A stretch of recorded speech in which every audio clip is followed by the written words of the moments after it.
Normally समझो rights of allottees क्या होता है। राइट्स ऑफ अलॉटीज आप ही ने बताया कि यार उनके पास सारा क्या होना चाहिए बच्चे, सैंक्शन प्लान, लेआउट होना चाहिए और स्पेसिफिकेशन होना चाहिए। उसके बाद आप ही ने बोला स्टेज वाइज उसको पूरा शेड्यूल पता होना चाहिए कि क्या क्या हो, लास्ट जब डिस्कशन अमेनिटीज और सर्विसेज को पता होनी चाहिए उसको क्या क्या मिलेंगी। उसके बाद बच्चे आपने बोला right to claim possession of apartment plot and common areas. तो अगर उसने एक अमाउंट दिया है, बुक किया है, तो जब फाइनल हो जाएगा, कंप्लीट हो जाएगा प्रोजेक्ट, तो उसको उसका पोजेशन ले सकता है। हाँ, वो पूरे पैसे देने के बाद पोजेशन ले सकता है। Right to claim refund interest compensation of non. अभी आपने एक केस मुझे समझाया कि उस पर्सन के अगेंस्ट नॉन कंप्लायंसेस हुआ था, प्रमोटर ने नॉन कंप्लायंस किया, तो विड्रॉ कर सकता है, हाँ कर सकता है। रिफंड मांग सकता है, हाँ मांग सकता है। कुछ ना कुछ उसके पास डैमेज क्लेम कर सकता है कि इतने साल का तुमने मुझे नुकसान किया है, हाँ इंटरेस्ट मांग सकता है।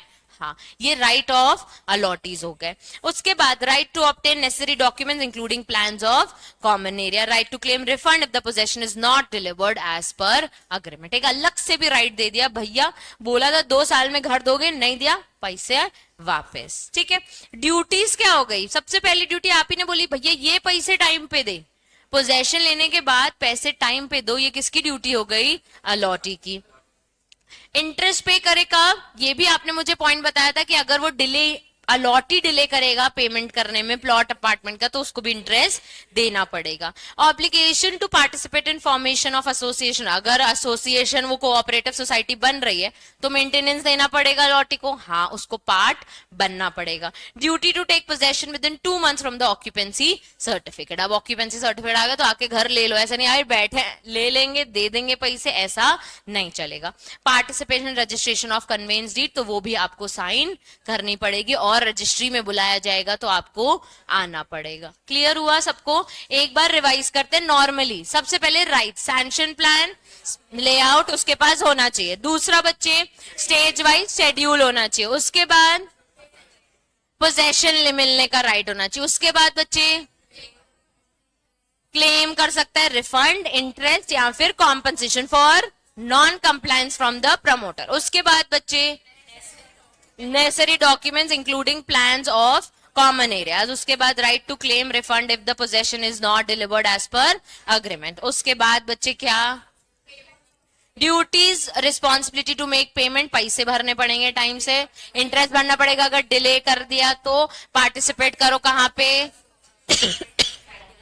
उसके बाद duty to take possession, occupancy certificate आ गया है तो। और फिर लास्ट कन्वेंस डीड के रजिस्ट्रेशन में भैया प्लीज प्रेजेंट हो जाना। ठीक है, अब आप अपने इसमें बुक में मार्क करते जाओ, सिर्फ मार्क करो। सबसे पहला मार्क करो बच्चे obtain information related sanction plan, layout and with specification. इसको थोड़ा बहुत, ये राइट्स एंड ड्यूटीज है ना बच्चे, इसको थोड़ा बहुत मन से लिखा तो चलेगा, पर वर्ड कौन कौन से लिखोगे, सैंक्शन प्लान, लेआउट और विद स्पेसिफिकेशन। नेक्स्ट पॉइंट क्या है बच्चे, allottee too is entitled to know the stage wise time schedule of the completion of the project. उसके बाद अदर अमेनिटीज लिखा था ना मैंने, तो वही वो कह रहा है water, sanitation, electricity and other amenities and services, ये सबका उसको डिटेल होना चाहिए। नेक्स्ट पॉइंट क्या हो गया बच्चे, आप बताओ।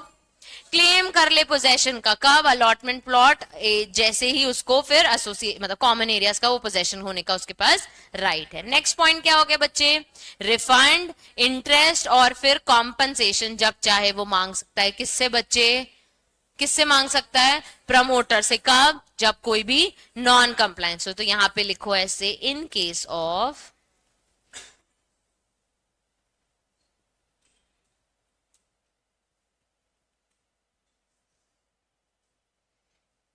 Non compliance the provision of the act, जैसे आप लिखना। ठीक है, यहाँ पे ये अंडरलाइन कर दो इसके साथ का ये शॉर्टकट।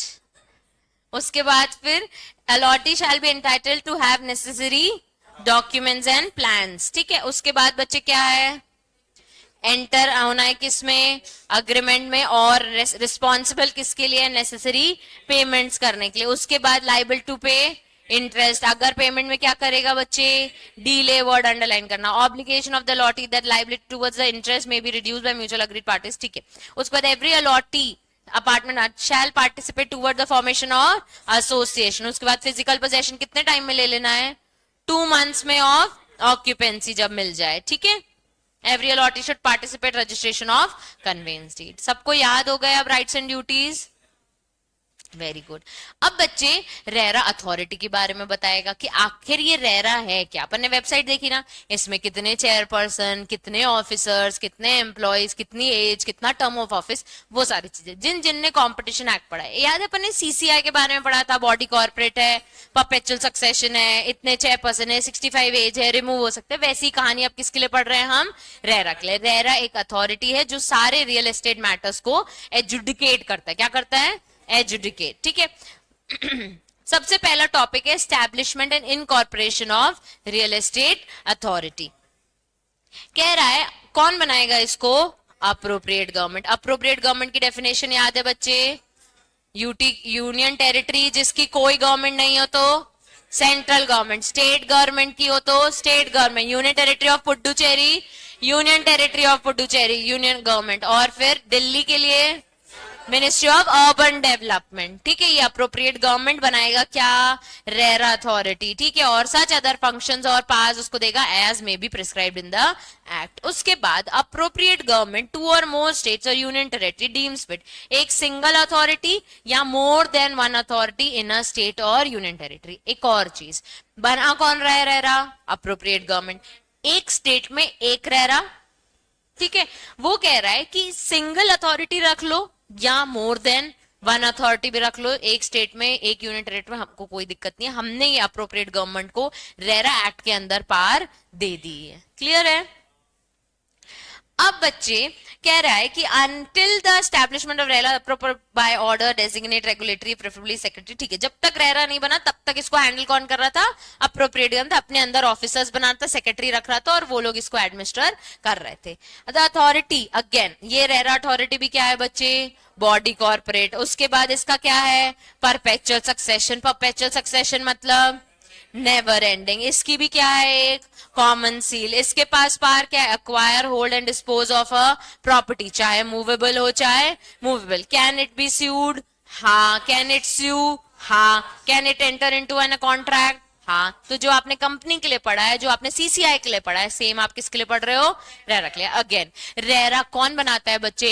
अप्रोप्रिएट। रेरा है क्या? It is a body corporate, it is having a perpetual and a common seal. उसके बाद इट कैन अक्वायर, होल्ड और transfer what? A property, movable और इमूवेबल। अगेन एक और point, enter into a contract, sue and sued. Very good. Composition of authority, इसमें कौन होते हैं? एक चेयरपर्सन, लिखो one chairperson plus minimum 2 whole time members. तो WTM लिख सकते हो और यहां फिर WT मेंबर्स लिख सकते हो। इसमें कौन कौन होना चाहिए रेरा में? एक चेयरपर्सन और 2 whole time members. Whole time members मतलब कोई और नौकरी वो नहीं करेंगे। ठीक है, इनको अपॉइंट कौन करेगा? चेयरपर्सन और 2 whole time member. Appropriate government, यहाँ पे लिखा है ना बच्चे, हमेशा सिलेक्शन कमेटी नहीं आती है, आगे आएगा वर्ड, लेकिन आप इसको अपॉइंट कौन कर रहा है? Appropriate government. सीजी नहीं, सीजी सीसीआई में था। ठीक है, सब एक्ट का अपना अपना कहानी होती है। तो इस एक्ट की कहानी है कि इधर कौन बना रही है अथॉरिटी? Appropriate government. अथॉरिटी के अंदर कौन रख रही है? एक चेयरपर्सन और 2 होल टाइम मेंबर्स। अपॉइंट कौन कर रहा है इसको? Appropriate government. अब इन लोगों की पढ़ाई लिखाई की बातें, भैया ये जो चेयरपर्सन है और जो 2 मेंबर है वो कितने पढ़े लिखे होने चाहिए? ठीक है, तो उसको हम कहते हैं qualification of chairperson and members. कह रहा है द चेयरपर्सन और the members of the shall be appointed by the appropriate government, आ गया Vedant, by recommendation of selection committee. Selection committee में कौन कौन होता है? सिलेक्शन कमेटी में कौन कौन होता है? Chief justice of high court और his nominee, secretary of department of, हमको कौन सा डिपार्टमेंट चाहिए यहाँ पे? Housing, MCA CCA।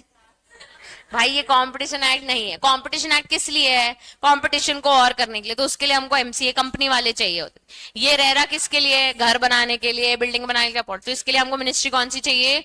House and law secretary.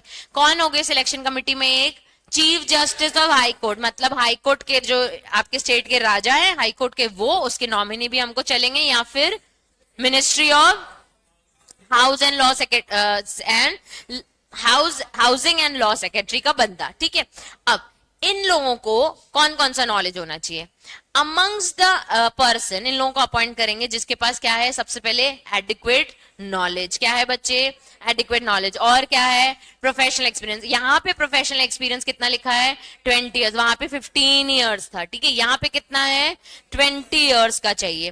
Case of chairperson, मतलब जो बड़ा पर्सन है, एक सिंगल पर्सन, चेयरपर्सन, बड़े सर, उनके पास एक्सपीरियंस कितना है, 20 ईयर्स। और जो छोटे लोग हैं, जो दो लोग आ रहे हैं, दो मेंबर्स आ रहे हैं, होल टाइम मेंबर्स, उनके पास कितना एक्सपीरियंस, 15 साल। सबसे पहले इनके पास एडिक्वेट नॉलेज होना चाहिए और प्रोफेशनल एक्सपीरियंस। चेयरपर्सन के पास कितने साल का एक्सपीरियंस, 20 साल, और दिशा मेंबर्स के लिए कितने साल, 15 ईयर्स, ठीक है।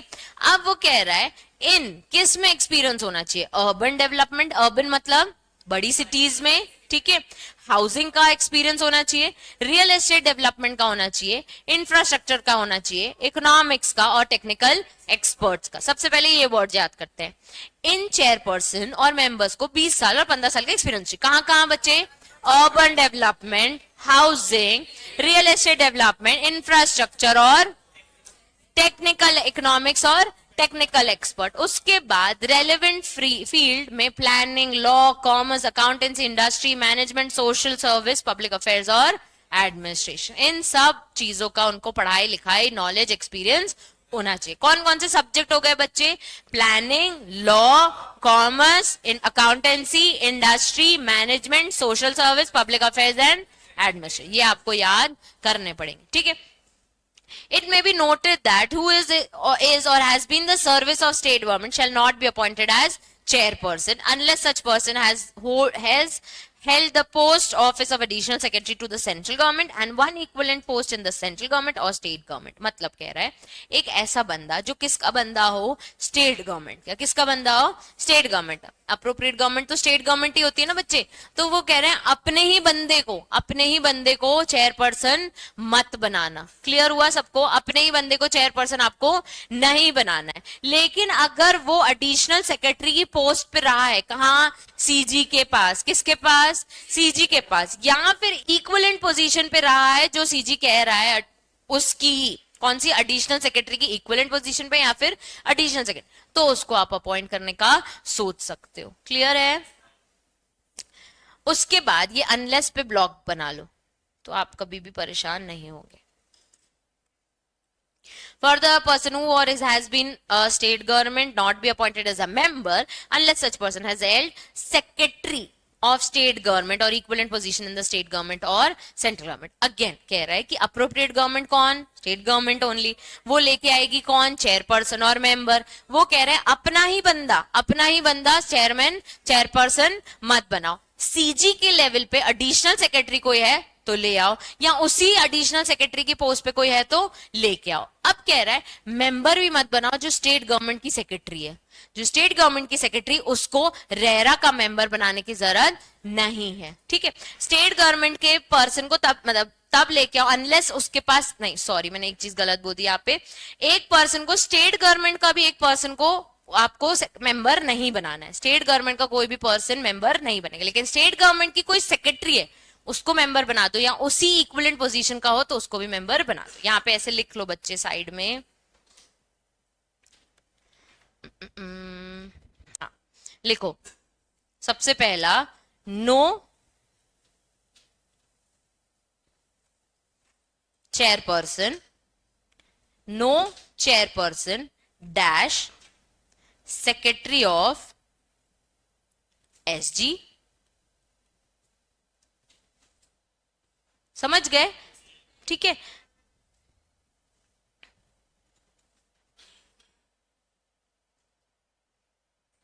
सेक्रेटरी वर्ड मत लिखो यार, सर्विस ऑफ एफजी कंफ्यूज कर रहा है, सर्विस ऑफ एफजी एसजी।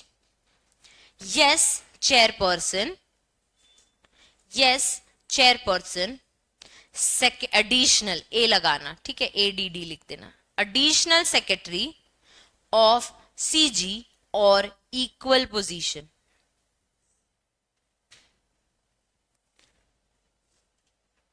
ठीक है, फिर लिखो no member service of CG SG, sorry service of SG, yes member, secretary of SG और equal position.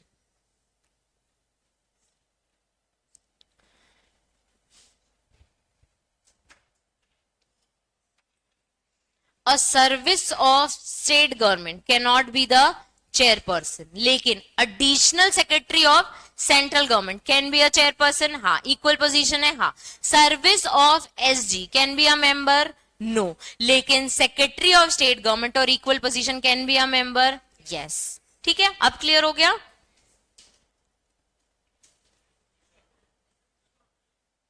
Secretary of SG और इक्वल पोजीशन सबने लिख लिया.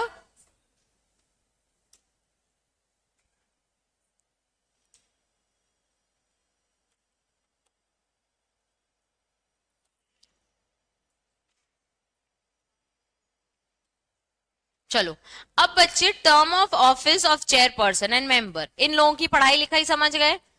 अब इनका टर्म, ये लोग कितने टाइम के लिए ऑफिस होल्ड करेंगे? 5 साल के लिए. कितने टाइम के लिए? 5 साल के लिए. From the date on which they enter upon their office और until they attain 65 years, whichever is earlier, और not पे मार्क करना, shall not be eligible for reappointment. मतलब एक ही बार अपॉइंट होंगे. हाँ, तो वहां लिख लो 5 और 65, whichever is earlier. तो दोबारा रीड करने की जरूरत नहीं पड़ेगी. और not eligible for reappointment वो मार्क कर लेना. हाँ, 5 साल या 65, जो भी पहले आ जाए. उम्र यहाँ 5 साल, जिस दिन तुमने ऑफिस ज्वाइन किया उस दिन के 5 साल, और जिस दिन तुम 65 हो गया उसमें से पहले साल. क्लियर हुआ सबको ये प्रोविजन? हाँ, देखिए यार 62 में अपॉइंट हुआ, पहले क्या आएगा? 65 आएगा ना, तो 3 साल में उसको निकाल देंगे अपन. समझ गए? Next, before appointing any person as chairperson or member, appropriate government shall satisfy itself कि उसके पास कोई भी other financial or other interest which is likely to be against the function of a member. ठीक है, तो उनका कोई भी financial interest इस काम में नहीं होना चाहिए. हम तो भैया पैसे कमाने आए हैं, ऐसे काम उनको, ऐसे लोगों को हम अपॉइंट नहीं करेंगे. Filing of complaints with the authority और एजुकेटिंग ऑफिसर, तो किसी भी पर्सन को गुस्सा है अगर प्रमोटर के अंदर, तो एनी अग्रीव पर्सन, जो गुस्सा होता है उसको हम क्या कहते हैं? Aggrieved person may file a complaint with the RERA authority और एजुकेटिंग ऑफिसर. एजुकेटिंग ऑफिसर मतलब जिसको हमने ये जजमेंट्स देने के लिए अपॉइंट किया हुआ है. As the case may be for violation और contravention of the provision of act, वो चाहे अगेंस्ट प्रमोटर हो, अलॉटी हो, रियल एस्टेट एजेंट हो, as the case may be. ठीक है, तो जो भी गुस्सा है उसको हम क्या बोलेंगे? Aggrieved person. किसके पास जाएगा? अथॉरिटी और एजुकेटिंग ऑफिसर के पास. अब कह रहा है ये फंक्शंस इसके क्या है? Functions of authority for promotion of real estate sector. अब इतना आपको रेरा के बारे में पहले से पता था ना? एक्ट पढ़ने के पहले किसी किसी को तो आइडिया था कि देयर समथिंग कॉल्ड रेरा. चलो हमने वेबसाइट नहीं देखी, हमको इतना डिटेल नहीं पता था, पर हमको ये वर्ड पता था. तो ये इन लोगों ने ही प्रमोट किया. ये अथॉरिटी नहीं अपने आप को इतना फेमस किया कि उनको दुनिया को पता चल गया देयर इज एन अथॉरिटी जो रियल एस्टेट प्रोजेक्ट्स के कुछ ना कुछ काम करता है. ठीक है,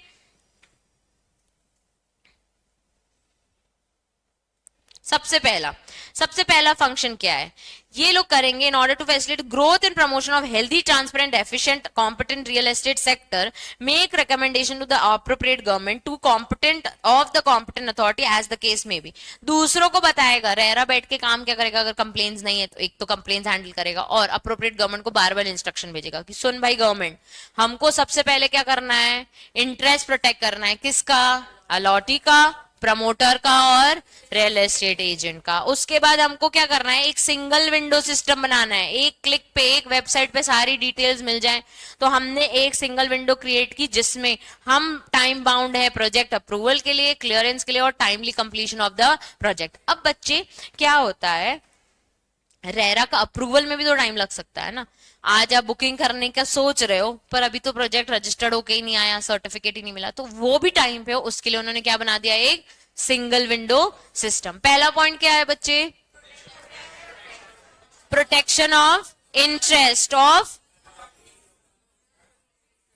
दूसरा पॉइंट क्या है? Single window system. ठीक है, third point, creation of transparent and robust grievance redressal mechanism. एकदम फास्ट हमको ग्रीवियंस, किसी को भी गुस्सा है तो वो कहाँ आ जाए, अथॉरिटी के पास आ जाए, ठीक है। तो हम ऐसा एक मैकेनिज्म बनाना चाहते हैं। उसके बाद क्या चाहते हैं, एनकरेज करना चाहते हैं क्या, इन्वेस्टमेंट। भैया लोग इकोनॉमी में पैसा डाले तो हम एनकरेज करना चाहते हैं। अब अगर मैं आज बोलूं रियल एस्टेट प्रोजेक्ट बनाना चालू कर रही हूँ तो मैं क्या करूंगी, इन्वेस्ट करूंगी। आप क्या करोगे, उसमें प्रॉपर्टी खरीदो। अल्टीमेटली क्या आएगा, स्टैम्प ड्यूटी बहुत सारी आएगी, हर चीज में टैक्स आएगा।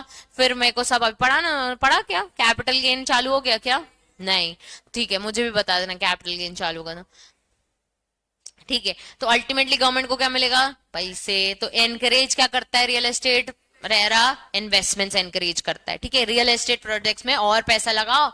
और आपको भी पता है आज एक प्रॉपर्टी खरीदी, 4 साल बाद उसकी वैल्यू कितनी हो जाएगी, तो आप ऑलरेडी क्या करोगे, इन्वेस्ट ही करोगे, ठीक है। थर्ड, ये कौन सा पॉइंट हो गया, फोर्थ पॉइंट। फिफ्थ, चलो आगे, मेजर टू एनकरेज क्या, construction of environmentally sustainably affordable houses मिलने चाहिए। प्रमोशन क्या करना है हमको, स्टैंडर्डाइज करना है कि सबको अच्छे घर मिले। And use to appropriate construction material, जो अच्छा हो, फिक्चर्स अच्छे हो, फिटिंग्स अच्छा हो, कंस्ट्रक्शन टेक्निक भी बेस्ट हो। ये कौन प्रमोट करता है, रेरा प्रमोट करना चाहता है। पहला क्या था, इंटरेस्ट ऑफ प्रमोटर और एजेंट। दूसरा क्या था, सिंगल विंडो। तीसरा क्या था, ग्रीवियंस मैकेनिज्म। चौथा, इन्वेस्टमेंट। फिर पांचवा, environment friendly sustainable housing, standardization, best material of fixtures, fittings और टेक्निक्स भी बेस्ट हो, ठीक है। अप्रोप्रिएट वर्ड यूज कर रहे हैं हम। एनकरेज और क्या करेगा, grading of projects on various parameters of development including grading of promoters. अब ग्रेड करेगा, अरे यार इन राजुल वाले की बढ़िया बिल्डिंगें होती हैं, इसकी ठीक होती है, ये ग्रेडिंग देता है रेरा, ठीक है। तो फिर लोगों के अंदर मोटिवेशन आएगा कि हम बेस्ट बनाएंगे तो हमको बेस्ट ग्रेड मिलेगा और फिर लोग हमारे घर खरीदेंगे, ठीक है। नेक्स्ट क्या आ गया बच्चे, फैसिलिटेट एमिकेबल यानी friendly conciliation of dispute. Amicable के ऊपर लिख लो friendly, between promoters and allottees through dispute settlement forum set by consumer और प्रमोटर एसोसिएशन। अब प्रमोटर और अलॉटी के बीच में क्या हो गया, झगड़ा। उनने बीच में क्या किया था, conveyance deed. Conveyance deed arbitration clause होगा, हाँ होगा। तो वो कह रहा है कि कंसिलिएशन मतलब वो बीच में बैठ जाता है, आप बताइए, सुलझा देता है उनके मैटर को। वो भी रेरा फॉर्म करना चाहता है, ठीक है। पहला वाला क्या हो गया, interest of consumers, promoters, allottees, real estate. उसके बाद सिंगल विंडो, उसके बाद ग्रीवियंस मैकेनिज्म, उसके बाद एनकरेज इन्वेस्टमेंट, उसके बाद एनवायरमेंट फ्रेंडली हाउसिंग, स्टैंडर्डाइजेशन और बेस्ट मटेरियल, अप्रोप्रिएट मटेरियल। उसके बाद ग्रेडिंग देना चालू कर देगा, एनकरेज। उसके बाद एमिकेबल, फ्रेंडली बोलेंगे, कोई एमिकेबल नहीं बोलेंगे, ठीक है। एमिकेबल कंसिलिएशन ऑफ disputes, ठीक है। measures to facilitate digitization of land records and system towards conclusive property titles and with title guarantee। तो बेसिकली हम सब कुछ क्या करते हैं, अब डिजिटलाइजेशन करते हैं सब। एक सिंगल विंडो सिस्टम आपने सुन लिया, एक क्लिक पे आपको सारे रिकॉर्ड्स भी मिल जाएंगे। To render advice to the appropriate government की, और कैसे कैसे रियल एस्टेट सेक्टर को डेवलप कर सकता है, इसकी एडवाइस कौन करेगा, अप्रोप्रिएट गवर्नमेंट। और last, any other issue as it may be necessary। सबको याद हो गए बच्चे, लास्ट के 4 याद करते हैं। पहले के मैं बोल देती हूँ, ठीक है। इंटरेस्ट ऑफ प्रमोटर्स, अलॉटीज और एजेंट। उसके बाद फिर single window, encourage investments, encourage करता है ग्रीवियंस मैकेनिज्म। उसके बाद फिर स्पीड फ्रेंडली एमिकेबल कंसिलिएशन, और बच्चे सस्टेनेबल एनवायरमेंट हो गया, फ्रेंडली हाउसेज, फैसिलिट बढ़िया मटेरियल वाले घर, और grading of the projects and redressal advice. Basically appropriate government को भी और एडवाइस देगा कि कैसे और इसको डेवलप किया जा सकता है। क्लियर हुआ सबको? चलो अब एक टॉपिक है बच्चे, एडवोकेसी एंड अवेयरनेस मेजर्स। ये वर्ड जो है ना एडवोकेसी, ये सीसीआई में भी एक टॉपिक है। वकालत भी बोल सकते हो।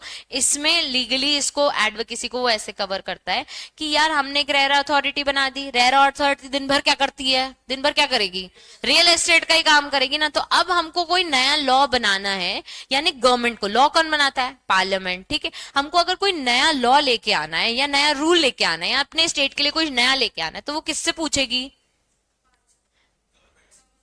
सेंट्रल गवर्नमेंट स्टेट गवर्नमेंट को नया लॉ बनाना है रियल एस्टेट को लेके, किससे पूछेगी, रेरा से पूछेगी। लेकिन रेरा की बात माने ये जरूरी है क्या, नहीं, रेरा से सिर्फ रिकमेंडेशन लेगी, गाइडिंग लेगी, मानना न मानना गवर्नमेंट के हाथ में, ठीक है। वो बस बताएगा आज की डेट में सर ये चल रहा है, इसकी बहुत जरूरत है, उसको लगा जरूरत है तो उसने लॉ बना दिया, उसको लगा फालतू बात करा जाने दो तो वो लॉ नहीं भी बनाएगा, ठीक है। तो जरूरी नहीं है कि वो उसकी बात माने। अब देखो अप्रोप्रिएट में देखो सबसे पहले क्या लिखा है, फॉर्मुलेटिंग अ पॉलिसी, मतलब नया लॉ बनाना है, ठीक है।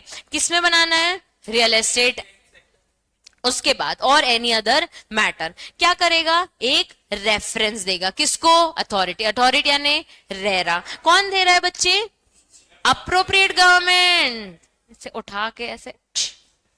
उसके बाद फिर of for its opinion on possible effect, जो उनको पॉलिसी बनानी है या लॉ बनाना है, किसमें बच्चे, रियल एस्टेट सेक्टर में। अब जब रिसीट हो गया रेफरेंस का, बढ़िया रेरा ने ना मस्त एक रिपोर्ट बनाई कि ये पॉइंट्स मिसिंग है, ठीक है।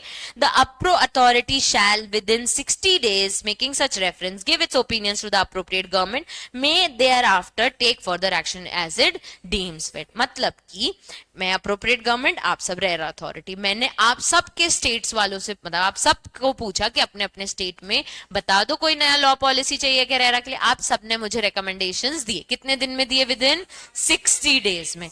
अब ये लिखा है ये मेरे ऊपर बाइंडिंग नहीं है, मेरी मर्जी, मुझे वो लॉ बनाना है बनाऊंगी, नहीं बनाना है नहीं बनाऊंगी, मैं कौन, अप्रोप्रिएट गवर्नमेंट, ठीक है, फॉर नाउ, ठीक है।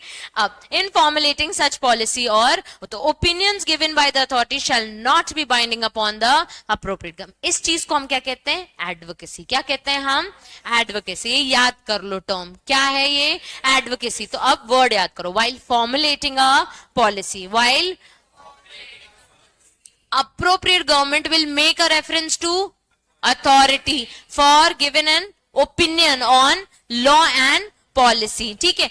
appropriate government ने क्या किया, रेफरेंस दिया, किसको, अथॉरिटी को, टू recommendations दो, reference दो for formulation of law and policy. Now authority has given a reference within 60 days from the instruction taken from the authority. Now this opinion given by the authority is not binding on the appropriate government. Up the authority shall take suitable measures for promotion of this advocacy, creating awareness in imparting training of laws relating to real estate sectors and policy. Authority कुछ नहीं करेगी, ये measures करती रहेगी, बार बार आपसे advice पूछेगी, बार बार आपको train करेगी और इसके लॉस की अवेयरनेस करेगी, ठीक है। अब ये किसका काम है, आपका। किसका काम है, आपका, कि आप रेफरेंस देते रहो गवर्नमेंट को, इसकी अवेयरनेस करते रहो और ट्रेनिंग देते रहो कि ये आज की डेट में एप्लीकेबल है। तो आपका इंस्टीट्यूट आपको रेरा की ट्रेनिंग देता है कि कैसे इसके कंप्लायंस पे काम करना है। क्लियर है, कुछ कुछ ट्रेनिंग्स आती रहती है ना, इंस्टीट्यूट की ईमेल्स आते होंगे आपको, वो ट्रेनिंग में ये भी एप्लीकेबल है, आपकी करनी है नहीं करनी आपकी मर्जी। अब यही फंक्शंस ऑफ द अथॉरिटी। अब यही अथॉरिटी के क्या फंक्शंस, यानी रेरा अथॉरिटी के फंक्शन। अब भी ऊपर बच्चे क्या पढ़ा, फंक्शंस ऑफ अथॉरिटी फॉर, ये मत भूलना, ठीक है। तो इंटरेस्ट ऑफ अलॉटीज ये सब किसके लिए है, फॉर प्रमोशन के लिए। सेम अगेन बोल रहा है क्या, फंक्शंस ऑफ अथॉरिटी। अब काम क्या करता है, सबसे पहले रियल एस्टेट प्रॉपर्टी को रजिस्टर करता है और उसको रेगुलेट कराता है। उसके बाद वेबसाइट के रिकॉर्ड्स पब्लिक व्यू के लिए खोल देता है। उसके बाद डिफॉल्टर का डेटाबेस, ये इसके एक्चुअल काम है, ठीक है। उसके बाद बच्चे क्या बनाता है, एजेंट डेटाबेस, जिसमें नेम, फोटोज, रजिस्टर्ड और रिजेक्टेड रियल एस्टेट एजेंट्स की डिटेल होती है। उसके बाद फीस क्या करता है, फिक्स करता है। उसके बाद कंप्लायंस का इंश्योर करता है कि सारे ऑब्लिगेशंस प्रमोटर ने, अलॉटी ने फुलफिल किए हैं कि नहीं। उसके बाद अगर उसको रेगुलेशन कराने के लिए वो कुछ ना कुछ ऑर्डर पास करना है, तो वो भी उसका एक फंक्शन है। और बाकी उसको गवर्नमेंट जो बोलेगी वो सारे काम उसको करने पड़ेंगे। फिर से याद करते हैं, सबसे पहले हेडिंग याद करते हैं। सबसे पहले रजिस्टर और रेगुलेट करता है, उसके बाद वेबसाइट के रिकॉर्ड्स मेंटेन करता है, उसके बाद डेटाबेस करता है, डिफॉल्टर लिस्ट, उसके बाद उनको पेनलाइज भी करता है, उसके बाद एजेंट्स का डेटा, उसके बाद फीस फिक्स कर देगा, उसके बाद कंप्लायंसेस इंश्योर कराएगा, उसके बाद एनफोर्स कराएगा ऑर्डर, और लास्ट एडिशनल फंक्शंस। तो बच्चे यहाँ पे साइड में मार्क करते जाओ। सबसे पहले तो वो रियल एस्टेट प्रोजेक्ट और रियल एस्टेट एजेंट ही लिखा है। नेक्स्ट क्या हेडिंग है? Website records for public wing mark करना। उसके बाद क्या है? डेटाबेस, जिसमें नेम, फोटोग्राफर और फोटोग्राफ्स और प्रमोटर के डिफॉल्टर की लिस्ट, ठीक है, पहला थर्ड वाला। उसके बाद maintain again a database of real estate agents, उसके बाद फिक्स थ्रू स्टैंडर्ड फीस, उसके बाद इंश्योर व्हाट कंप्लायंस, किस किस को? प्रमोटर, अलॉटी और एजेंट्स को। उसके बाद बच्चे लास्ट परफॉर्म, फिर से इंश्योर कंप्लायंस और ऑर्डर्स और डायरेक्शंस दे सकता है, और लास्ट वाला सच अदर फंक्शंस जो उसको अप्रोप्रिएट गवर्नमेंट बोलेगी। क्लियर है सबको? यहां तक सब पढ़ के आएंगे। ओके, बस तो ऐसे निकलता है, अभी 2 घंटे चालू हो जाएंगे तुम्हारे।